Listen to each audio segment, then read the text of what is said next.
अस्सलाम वालेकुम। मैं आप लोगों के सामने आज हाजिर हुई हूँ।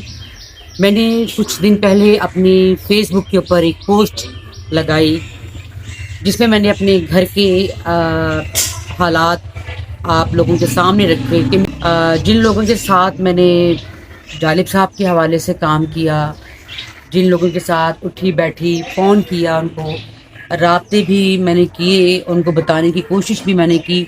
बारहा मैंने बताया उनको कि मेरे घर के ये हालात हैं, घर जो है वो कभी भी किसी वक्त भी गिर सकता है, तो किसी की कान पर जूं नहीं रहेंगी। वारिस मीर साहब के बेटे फैसल मीर साहब मेरे बहुत मोहतरम भाई, जो कि यहाँ मेरे घर खुद अपनी टीम के साथ तशरीफ़ लेके आए हैं, मेरी पोस्ट देखी और उन्हें वो पोस्ट देख के वो उनसे रहा नहीं गया। वो घर आए हैं, उन्होंने घर का एक एक कोना, एक एक दीवार, दरवाजे सब चेक किया और उन्होंने आकर अपनी जेब में से काम शुरू करवा दिया है।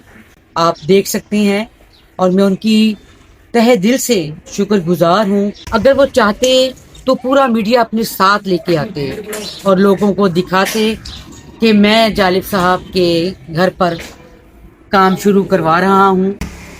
ये उनके फैसल मीर साहब के वालिदैन की आला तरबियत है कि वो इंसानी हमदर्दी रखते हैं और जालिब साहब की कदर करते हैं।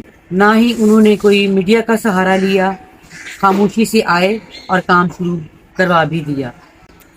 ये उनकी इखलाकी और सियासी तरबियत है। अगर जालिब साहब की आखिरी रामगाह पर कोई काम करवाने वाला हो, अगर वहाँ पे कोई मसला हो, तो वहाँ पे हामिद मीर साहब पता नहीं कहाँ से आ जाते हैं फरिश्ता बनकर। ये तीनों जो भाई हैं, हामिद मीर, आमिर मीर, फैसल मीर साहब, मैं इन तीनों की दिल से कदर करती हूँ और शुक्रिया अदा करती हूँ।